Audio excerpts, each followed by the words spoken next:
ہانڈی کا ذائقہ چکھ لینے سے روزہ نہیں ٹوٹتا. یہ ذائقوں کی بات ہو رہی. تو جیسے میں نے پہلے بھی عرض کیا کہ ٹوتھ پیسٹ کے حوالے سے کہا کہ جیسے ہانڈی کا ذائقہ چکھ لینے سے, نمک چکھ لینے سے روزہ نہیں ٹوٹتا, تو ٹوتھ پیسٹ کا جو ذائقہ منہ میں ہلکا سا رہ جاتا ہے, اچھی طرح کلی کر کے اس کو اچھی طرح صاف کر لے, لیکن ہلکا سا اگر مٹھاس کا ذائقہ رہ گیا تو اس سے آپ کا روزہ نہیں ٹوٹے گا. تو مسواک تو آپ سنت کے طور پر استعمال کریں, وہ تو فائدہ دے گی ہی دے گی, سنت کا اجر بھی ہوگا. لیکن اگر پیسٹ کر لیا, ٹوتھ پیسٹ کر لیا, تو روزہ خراب نہیں ہوا, یہ میں بتا رہی ہوں. تو امام بخاری رحمۃ اللہ تعالیٰ علیہ بتاتے ہیں کہ عبداللہ بن عباس رضی اللہ عنہ نے فرمایا کہ ہنڈیا یا کسی چیز کا ذائقہ معلوم کر لینے میں روزہ دار کو کوئی حرج نہیں ہے, کوئی حرج نہیں ہے. یہ بخاری کی تعلیقات میں سے ہے نا, 1930 کے تحت. آپ دیکھیے کہ ہانڈی پکاتے ہوئے اور شربت وغیرہ جیسے بنا رہی ہوتی ہیں خواتین, تو ان کو ہوتا ہے کہ پتہ نہیں میٹھا برابر ہے کہ نہیں, تو وہ ایک انگلی ایسے ڈپ کر کے زبان کی نوک پہ لگا کے چکھ لیتی ہیں. تو اس میں کوئی حرج نہیں ہے. وہ چکھ لیا, اس کو تھوک دیا, کلی کر لی, روزے پر کوئی اثر نہیں آیا, بس اس کو اندر لے کر نہیں جانا, ٹھیک ہے. تو اس سے روزہ بالکل نہیں ٹوٹتا. سعودی فتویٰ کمیٹی کا بھی مستقل فتویٰ ہے کہ دوران روزہ دن میں ضرورت کے وقت اگر انسان کھانے کا ذائقہ چکھ لے تو اس میں کوئی حرج نہیں, اس کا روزہ بالکل درست ہے, بشرطے کہ وہ جان بوجھ کر کوئی چیز نہ نگل لے, ٹھیک ہے. تو نگلنا نہیں ہے, اس کو تھوک دیں بس. اسی طرح تھوک نگلنے سے روزہ نہیں ٹوٹتا. امام بخاری رقم تراز ہیں کہ اگر روزہ دار اپنا تھوک نگل لے تو اس سے روزہ نہیں ٹوٹتا. تو یہ بالکل جو ہے نا, لوگوں نے سختیاں جو کی ہوئی ہیں, اس سے کچھ نہیں ہو, یہ بیکار قسم کی جو ہے نا وہ سختیاں ہیں, بیکار باتیں. تو آپ جیسے آپ نے پیسٹ کی اور اچھی طرح منہ کو آپ نے صاف کر لیا, اس کے بعد اس کا ہلکا سا ذائقہ منہ میں محسوس ہو رہا ہے, تو اس وقت بھی آپ نے تھوک نگلی تو اس سے کوئی فرق نہیں پڑتا. یہ محض بیکار کی باتیں ہیں. کوئی مکھی مچھر وغیرہ حلق میں چلا جائے تو اس سے بھی روزے پر کوئی اثر نہیں آتا. ناک میں دوا ڈالنا بالکل درست ہے. امام بخاری رقم تراز ہے کہ حسن بصری رحمۃ اللہ تعالیٰ علیہ نے کہا کہ ناک میں دوا چڑھانے سے روزہ نہیں ٹوٹتا, ٹھیک ہے. ناک میں دوا ڈالنے سے روزہ نہیں ٹوٹتا, کیونکہ دوا کوئی کھانے کی چیز نہیں ہے. اکثر لوگوں کو جن کو سائنس وغیرہ کا مسئلہ ہوتا ہے نا, ان کو ڈاکٹر ڈراپس دیتے ہیں, ان کو اتنا زیادہ بلاکیج ہو جاتا ہے کہ وہ بیچارے سانس نہیں لے سکتے, تو ان کو پھر ڈاکٹر ڈراپس دیتے ہیں کہ آپ ناک میں ڈالیں, تو وہ پھر ان کے ناک کو کھول دیتے ہیں. تو اس طرح کے ڈراپس وغیرہ ڈال لینے سے روزہ میں کوئی خرابی نہیں آتی, کچھ نہیں ہوتا. مہندی لگانے اور میک اپ کرنے سے بھی روزہ نہیں ٹوٹتا, جیسے کریم وغیرہ لگا لینے سے نا. بعض لوگ کہتے ہیں کہ نہیں نہیں یہ اسکن کو جو ہے غذائیت دیتی ہے. بھائی وہ اس قسم کی غذائیت نہیں ہے. آپ کریم شریم لگا سکتے ہیں, اور بھی اس قسم کی جو چیزیں ہیں, یعنی کہ جیسے شہد کوئی منہ پہ لگا لیتا ہے, اپنی خواتین لگا لیتی ہیں اسکن کی ٹریٹمنٹ کے لیے, اور اپٹن وغیرہ لگا لیتی ہے. تو کوئی بھی ایسی چیز جو انہوں نے لگائی اس سے ان کا روزہ بہرحال فاسد نہیں ہوتا. اور آپ دیکھیے کہ اسی طرح آپ صلی اللہ علیہ وآلہ وسلم نے ہمارے لیے ہر چیز کو واضح کر دیا ہے. روزہ دار کا ان سارے کاموں سے کسی بھی طریقے سے روزہ جو ہے وہ خراب نہیں ہوتا. اب میں نے مباحات روزہ میں آپ کے سامنے بات عرض کی کہ حالت جنابت میں کوئی سحری کرے اور بعد میں نہا لے, روزہ خراب نہیں ہوتا.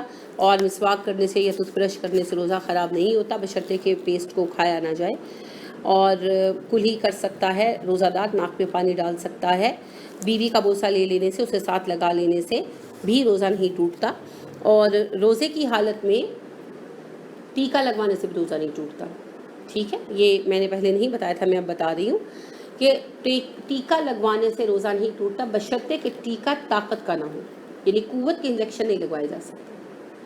ہاں درد وغیرہ کے انجیکشن جیسے ڈکلورین ہے, سر میں درد ہوا, اتنا ہوا, یا اور بھی کوئی درد, جیسے کسی کو کڈنی کا درد ہو گیا, اتنی شدت پکڑ گیا کہ رک نہیں رہا, اورل میڈیسن نہیں لے سکتے. لیکن یہ جو انجیکشن ہے درد کا, پین کلر جیسے یہ ڈکلورین وغیرہ ہے, یہ آپ لگوا سکتے ہیں. اور یہ اگر وین میں بھی لگے تو بھی کوئی فرق نہیں پڑتا. ہاں اگر آپ نے قوت کے انجیکشن لگوایا تو پھر روزہ ٹوٹ جائے گا. اچھا, لوگ روزے کی حالت میں ڈرپ لگوانے کو جائز سمجھتے ہیں اور انجیکشن لگوانے کو ناجائز. یہ الٹی فہم ہے. ڈرپ گلوکوز ہوتا ہے نا, عام سادہ ڈرپ کیا ہوتا ہے, گلوکوز ہوتا ہے. تو یہ تو قوت ہے, یہ تو غذائیت ہے, اس کا لگوانا جائز نہیں ہے. یہ نہیں لگوائی جائے گی حالت روزہ میں.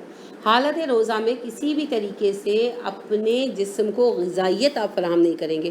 جیسے یورپ میں ایسے پیچ آئے, بیسکلی تو ڈائٹنگ کرنے والوں کے لیے انہوں نے کیا تھا کہ وہ اپنے جسم پر وہ پیچ لگا لیں, تو وہ ان کو غذائیت وائٹامنس وغیرہ اسکن کے ذریعے دیتا رہتا ہے, جیسے پین کے پیچ ہوتے ہیں نا اس طرح.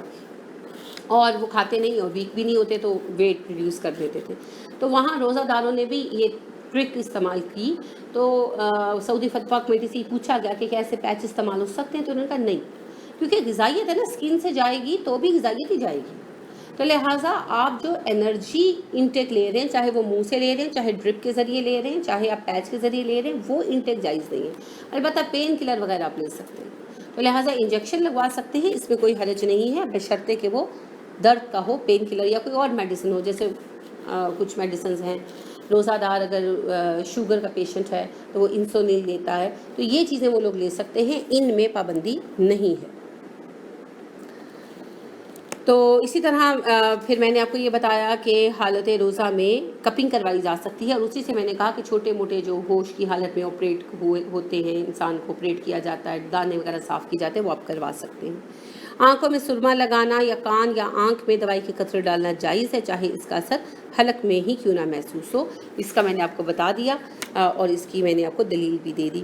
اسی طرح روزہ دار کھانا چکھ سکتا ہے، بشرطے کہ وہ جو ہے نا دوا کا کھانے کا اثر جو ہے وہ حلق سے نیچے نہ اتارے، کھانے کی چیز کو حلق سے نیچے نہ اتارے۔ اور دانتوں پر دوائی بھی ملی جا سکتی ہے، ٹھیک ہے؟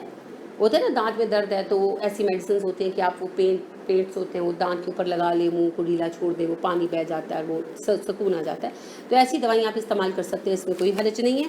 اسی طرح دوا کے اندر جو سانس کی میڈیسنز ہے، جیسے انہیلر کے آپ استعمال کر سکتے ہیں، اس میں کوئی پابندی نہیں ہے۔ نیبولائزر آپ استعمال کر سکتے ہیں۔ نیبولائزر ہوتا ہے ایک چھوٹی سی مشین ہوتی ہے، اس میں ایک کیپسول ڈالتے ہیں، اس کو کھٹکے سے بند کر کے تو وہ کیپسول انہیل کر لیتے ہیں، تو وہ ڈرائی پاؤڈر ہوتا ہے جو کہ حلق میں لگ جاتا ہے اور کھانسی رک جاتی ہے، وہ اورل میڈیسن نہیں ہے، ٹھیک ہے؟ وہ بھی آپ لے سکتے ہیں۔ تو یہ والی میڈیسنز آپ لے سکتے ہیں، اس میں کوئی حرج نہیں ہے۔ اسٹیم وغیرہ آپ لے سکتے ہیں، بے شک آپ اس میں کوئی چیز ڈال کر لے رہے ہو، جیسے یعنی آپ وکس ڈال کر لے رہے ہیں کچھ، یہ آپ یہ سب میڈیسنز لے سکتے ہیں، ان میں کوئی پابندی نہیں ہے، اور اس سے روزے پر کوئی اثر نہیں آتا۔